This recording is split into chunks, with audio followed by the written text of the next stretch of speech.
Meaning of Denali. Denali.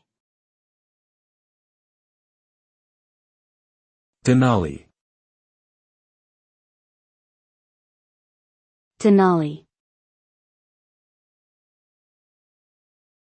Denali. Denali is a word of Native American origin used to describe the highest mountain peak in North America, located in Alaska. The name means the high one or the tall one in the Athabascan language. The mountain was originally named Mount McKinley after a U.S. president, but in 2015 it was officially changed back to its original name of Denali.